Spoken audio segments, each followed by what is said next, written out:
Hi there, welcome back. So Wayne is doing the demonstration for us today. We're going to use this lovely mould. Now we've got two of these moulds. It's a type of light. Now we searched for a long time trying to get hold of these because they were always out of stock, but we were lucky to be able to get them, and now we're going to show you them in this video. We're also going to make this lovely little pot, which can also be used as a light should you wish to use it. So without further ado, Wayne's doing the demonstration today. And as I say, he's going to be using this beautiful, stunning mica colour. Now that looks very yellow.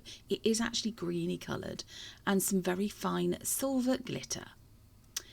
So it's just decisions about what do we do with the mica powder. Do you just add it to resin, or do you try and actually put it on the inside of the mould? So after a bit of discussion between the two of us, he decided he was going to actually brush it onto the inside of this mould. Now we've not used these moulds before, so we're not sure quite how the mica powder is going to take to it.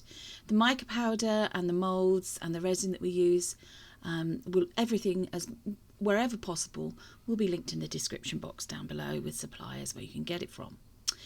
So look at that colour. Now that looks chalky yellowy colour on screen to me, or a very, very pale chalky green colour. So he's just going to use a dry bristled paintbrush, which is his preferred method of applying mica powders to moulds. Now this bit has been sped up. There we go, just decides to put it on a bit of kitchen towel. And can you see the effect that it has? Beautiful pearlized colour. Gorgeous. Now Wayne isn't wearing gloves, that's his choice. Mica powder does not irritate his skin, but by all means please take all the appropriate PPE precautions for yourself if you decide to follow this demonstration, or build on it as it were. Right, if I was doing this, yes, I would be wearing gloves. There we go. So look at, it looks silvery in one light, and then in another light catches it looks more green, then it looks more yellowy gold. It's just gorgeous. Now he's now using another colour, this beautiful cornflower blue colour. He decided to put it onto the top part of the mould, which is the part that, yes, you may have guessed this, will encase where the little light is going to be. Now we purchased some battery operated lights. I believe those were from Temu, but I think you can buy them from any online stockist. Basically get it from whichever one you prefer. And again, he's just using the same method, using the brush to brush on the mica powder. Now a little does go a long way, and I think his idea of doing this over a piece of kitchen roll or some paper is actually to try and catch the excess mica and pop it back into the container. Now this is the screw top part, which will keep the battery light in place, and also towards the end of the video he'll show you something else that you can do with this part once it's cured, and you can use them in a whole other way, a whole different way. But this is beautiful. I love the effects of these colours. Now from memory, obviously it'll have it in the description box as to where we got them from. I think these particular mica powders were from Jules at Resin Jules, or possibly Helena at Resin Detra Supplies. Their contact information will be in the description box, and why not check out their websites, see what they've got available. Loads of lovely things for resin. Look at that. See, that does look pearlized golden, pale, very pale whitish green, I think, in colour. And this is a final mould. This is that he's going to use the mica powder on, and he's opted to go back to that lovely bluey silvery colour. Right. So he's turned the mould inside out. Now these moulds are very shiny, very glossy, so they will give a shiny, glossy finish. They're not matte moulds, which is good. So he's just doing the inside of the lid here. Oh, look at that beautiful electric blue. It's gorgeous. And then in other lights it looks silvery coloured, then maybe flashes of pink and purple. Absolutely stunning. Yeah, this section of the video has also been sped up because, he took his time to do this, and you don't need to watch lots and lots of time spent watching video of him doing this technique. There we go. Looks really, really stunning. Reminds me of the semi-precious gemstone labradorite, or some people call it labradorite, which gives the sheen, a purple, flash of purple, sometimes pink, sometimes orange, sometimes vivid blue colour in that particular semi-precious gemstone. Oh, and he's then going in with some more of that lovely green. Yeah, I mean, literally a little does go a very long way. You don't have to use a paintbrush to put these on with. You could use a little foam makeup applicator brush or foam pad if you wish, or maybe a smaller, more denser paintbrush. Totally up to you with whatever you feel comfortable using to apply the mica powder. Absolutely lovely. So don't forget to do the bottom bit there, or it looks like the top bit in the mould, because that's the inside of the base of the pot. Now he then turned that back in the right way round, and this is him deciding just how much resin he's going to mix up. Now he did do this in 2 or 3 lots rather than just in one large amount of resin. And instead of using the silver glitter we showed you at the beginning, we decided to opt for this. Now, this is a new purchase of ours. We actually saw it when we were looking for some new paint for our lounge and thought, I wonder if that will work in resin.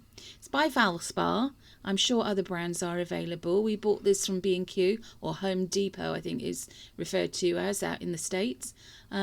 Tiny bit going in. That really was quite a small amount, about a half a teaspoon. Using those lovely little shovel or spade shaped spoons. Those were from Jules at Resin Jules. She stocks those, and I believe you can also buy them online. But look at that, it's an ultra fine glitter. We wanted to see whether or not it would sink, float, how well would it mix in resin. Look at the way it's coated that as well. And does it show up when it cures? What happens to it? But look at that. It's lots of pops of little silver lights going off at once. Now, we're very pleased with that. Again, a little goes a long way. Can't wait to see what it looks like in paint. And here we go. We're going to pour it into the light mould here that he has put the mica powder in, or brush the mica powder onto. So just carefully pouring it into the screw lid top.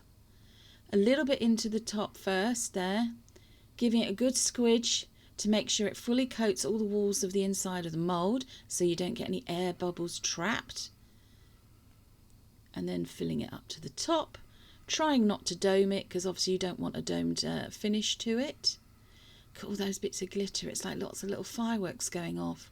Looks stunning. So he is just going around the edges, because there's like a screw form within the mould, or screw shape within the mould, and he's just going around those a little bit quickly there with a micro brush to make sure that there aren't any air bubbles getting trapped. There we are, and now he's just filling it up to the top, putting it to one side, and then moving to the bigger part of this light mould. So there we are, just pouring it in, steady stream into the mould. I can't get over how a little bit of the glitter has it's got a lot of density in the resin. It's real wow impact.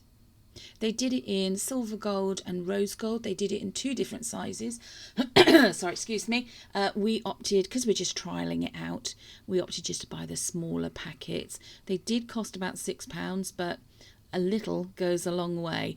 The whole of that small packet, we were told on the instructions on the back, would actually fill or would be enough to add to about, I think it was a litre of paint. Obviously it depends on the density of sparkle or glitter sparkle that you want in emulsion paint. But who knows, maybe we'll show you the outcome of that for our lounge, if we decide to go ahead and use it in there. But look at that. It's not picking up very well on camera, but it is just going off in lots of little firework glitter sparkle in that mould. Now, moving on to the pot that's got the little lid with it. Just pouring it into the base. Now, this is the one where he dusted it with the lovely bluey coloured mica powder. There we are. Taking that micro brush again. These are invaluable tools to have, a micro brush. Just in all around the edge, there underneath the rim of the pot, the lid part of the pot, trying to ensure that no little air bubbles get trapped. We are. When he is done filling all of the moulds, he does actually just spritz them with a bit of alcohol spray, isopropyl alcohol, 99% stuff, and it basically, what that does is it disperses and pops all the bubbles that come up to the surface.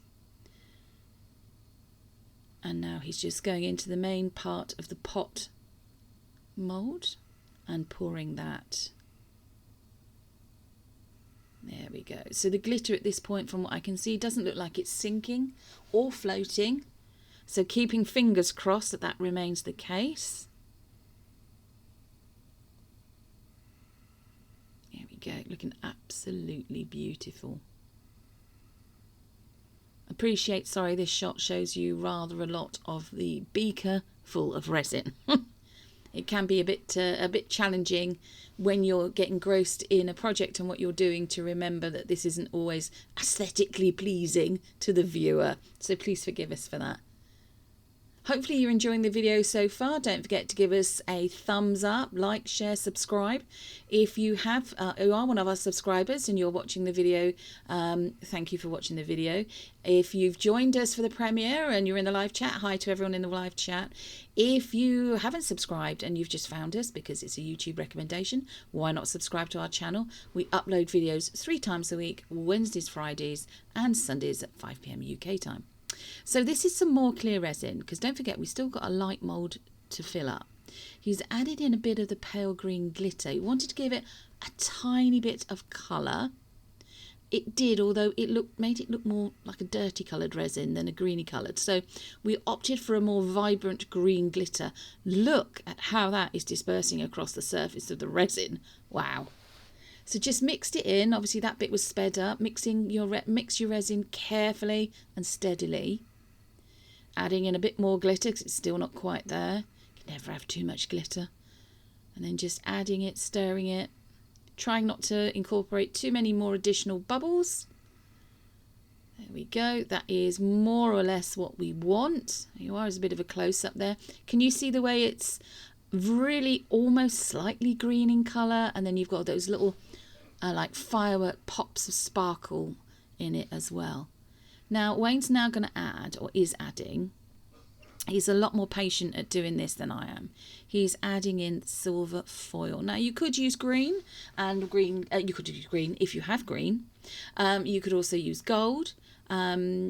Yeah, I mean, really, you could do these in any colour that you like. You don't have to do this particular step, but we wanted to see what it would look like with this silver foil flake in it.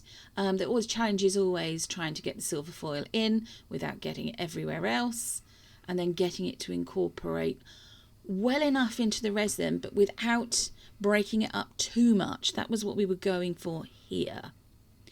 Now, we have been told in the past that in order to prevent things from sinking or floating, then it's a good idea to add in some Elmer's glue. So we don't have Elmer's glue, but it is a PVA glue. It's clear. We do have clear PVA glue though. So after Wayne's stirred in the rest of this clear flake, or maybe beforehand even, he's just adding in, there you are, I think we added in about 5 drops, very small drops of clear PVA glue. Wanted to see whether or not the tip that we were given, that if you add clear PVA glue to the resin, not a lot, only a few drops, that it will prevent anything else you put in that resin from sinking or floating. So, you know, we'll have to wait and see what the outcome is. Although, if you've seen the thumbnail, you'll know what the outcome is. So there we go, he's just mixed it in. He's happy with the consistency and the amount of silver foil in there. Silver flake foil, so he's filled it up to the top, and now he's just doing the lid part again. Poured a tiny bit in, gave it a bit of a squidge, and then topped it up. Just trying to ensure there that we have the least amount of bubbles as possible. So this is the sort of, let's call it a rounded square shaped pot. Sounds a bit odd, doesn't it? This is a full 24 hours later, although because it's cold in the UK, this is still a little bit bendable, shall we just say. And we've already spotted we've got some bubbles. Now, we thought we'd got rid of all of them, but it would appear we hadn't. So Wayne will show you how he actually deals with those. Now look at that. You can see the beautiful sparkle from that glitter. But he's just also noticing that there is a little bubble in each one of the corners, which is a bit of a shame. You cannot see it, by the way, when this lid is turned round. You can't see them. So it's totally up to you whether or not you try and repair them or if you leave them as they are. But the blue sheen of the mica powder is gorgeous as well. Now, here's the base part of the pot. So he's just going to demold it. Pretty easy to do the demold for these. Look at that blue. Oh my goodness. That really is, they refer to it in the gemstone world as schiller. It's giving off a real like schiller or an essence of vivid colour brightness. I'm not sure if I'm explaining myself very well here, but you know. So that one looks absolutely fine. Doesn't look like we've got any little air bubbles hiding in the base part of the pot. The bottom is a little bit rough around the edges. So Wayne will be just cleaning those up so that they're not razor sharp and that they're smooth as he can get them to be. But that looks really lovely. The mica powder's taken well. The glitter shines through. It's subtle when it wants to be. Let's put it that way. And I do love the greeny colour in it. Now, it's just adding a little string light in. Warning, flashing lights may be coming up. Just to see what it looks like if you decided to opt to have this as a lovely little light display. Look at that. Like a little pot of, what do they call them? Oh, I forgot, not glowworms. Oh, good Lord. Fireflies, that's it. Sorry, not glowworms, good Lord. Fireflies, like you've been out and caught some of those. Would make an excellent nightlight in a child's bedroom too. So this is the first one of the two light moulds. He's going to demold the top part. Now don't forget, this has got the screw edging round it because it's a screw fit into the base. So he's just removing. This is a bit more tricky. So take your time when doing this. There we go. It's just a bit fiddly. There we are. Any moment now. Oh, that looks like it's cured really nicely. Oh, it's gonna come. It's gonna. There we go.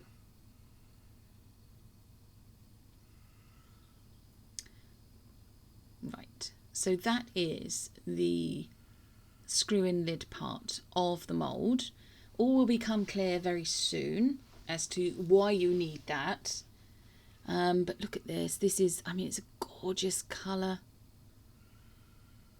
Absolutely gorgeous colour. I would like to see this done all in the blue colour. We also have it in a pink colour, a white, a purpley colour. You know, maybe we'll do a whole collection of these lights all in those different micas, which will be available to purchase. These, by the way, that we're showing you today will be available for purchase via the website, and it is our plan for that to be live at the end of January, so at the end of this month. So he's just demolded the main part of the light and all that lovely glitter. Now again, the base is a little bit sharp on the edges there, but he'll make that nice and smooth. Love the coating of the mica powder. Love the blue on the inside. Wow, and there we go. Look, it literally just screws in really well. No little air bubbles trapped or anything there with that one. It's gorgeous. Again, these would make nice little nightlight features. So again, got the string lights there. Obviously you don't have to put as many in as we have.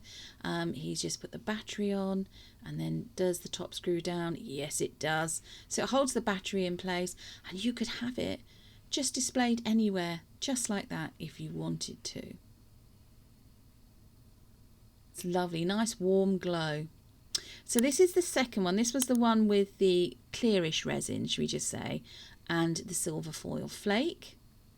So he's just demolding this one now. Look at that. Almost looks like glass. Lovely. The glitter is showing up and also the silver foil. Now it doesn't look like no, it hasn't sunk, which is good. So adding the glue is a very good tip. No little air bubbles.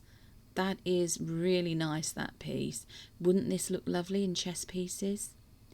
Maybe we'll do that at some point this year. One of the projects will make a chess set and board using this sort of resin and technique. So it's just demolding the main part of the light. Just pulling it apart. We do have, yeah, we've got some silver foil that has come to the surface there, but that's okay. It looks like it's cured very well. Yeah, and oh look. Yes, some of it has come to the surface there, which is actually the base. But the rest of it, look, it has still captured some of it within the whole of the mould. So, but to be honest with you, that gives the effect that I think we were really looking for. And then look, screws in nicely there. Really, really stunning. Does look like glass. Almost looks like a little potion pot. So he's going to put the light in just to see what it looks like, what the effect it gives. Popping it down there, making sure that he can screw the top back in. Look at that. It gives it quite a warm glow. These are stunning. Absolutely stunning. Obviously, you don't have to put the light in it, the little battery operated lights if you don't want to. But they do look really rather lovely. There we go. So that just gives you an idea of what they're like. So, just unscrewing it again. Now Wayne is just using, now he's opted to use a very fine sanding attachment on the end of this, which is, this is actually by Lidl. It's the equivalent of a Dremel. But obviously you use a Dremel if you're happy using a Dremel. You can make sure you've got it on a slowish speed. He switched it on and he's just going to take off the edge of that base there of the screw top for the light. If you're not happy using this, or you don't feel that you're in control enough using this kind of tool to do this task, then you can always just take a regular emery board, so that's a nail file, and just take off the edges yourself, just as if you're sanding, you know, sanding your nails, filing your nails down, sorry, sanding your nails, filing your nails down. And he's then repeating the process on the base of the main part of the light as well. Here we go. It's just a short process required to do that. All nicely done, nicely finished. And as I said, they will be up for sale on the website, and that will be towards the end of this month. We will be advertising the launch of it very soon, so don't forget to follow us on Facebook and Instagram, and obviously our community page here on our channel for updates as to when we're going live with that. We will definitely be shipping everywhere within the UK. We can ship internationally, however there is a considerable cost to do that, and all shipping costs will be borne by the person who is purchasing it. Now, here's the lid to one of them. Now, within this mould, there is a section in the very top there, as you can see, with what Wayne is doing. He's using the drill tip of the, he's using it, yeah, he's just going through it, drilling through it to create a hole. Now, there is a guide on the piece when it's cured itself as to where you need to drill. And he's just making sure the hole is exactly as it should be. Because then what you can do is obviously you put the battery operated light in that little, within the main vessel of itself, main part where it goes, screw that lid down, and then what you can do is just thread through some wire, maybe some decorative ribbon, maybe some twine, whatever you are going to use, or pop it on a hook, on a chain, and you can hang them up and display them. So that's what you can do. Wayne's just used the a micro brush handle there just to make sure that it is gone completely through the top part of that light. But there's so many things that you could do for it with those. Now he's just going to repair just a little bit. these holes, or they're not holes, they're air bubbles that we didn't notice when this piece was curing. Now he's added in a little bit of UV resin, and he's then using the UV torch that we've got to cure it. Now he cures it from this side, and then he holds the piece up and cures it from the underside as well. And then once he's happy with it, he might sand down the top bit there, perhaps a tiny bit around the edge, and then go back and also maybe repair the other ones. Then once he is completely happy with it, he'll make sure it still fits. Each time he's doing a repair, he'll then make sure it still fits in the top of the mould like that. And as long as he does and he's happy with it, that will then also go up for sale. So here's the final shot. They look beautiful. This camera shot unfortunately doesn't really do them very much justice. I think my favourite is that one in the front though. Definitely need to do this in different colorways. As I said, it will be appearing very soon on our website for purchase. Why not make sure you're subscribed so you're aware of when that will be happening. Here it is with all of them with the lights in. As I said, with that little covered pot, you don't have to have the lights in it if you don't want to. Hope you've enjoyed the video. Don't forget to like, share and subscribe, and we will see you again in a couple of days.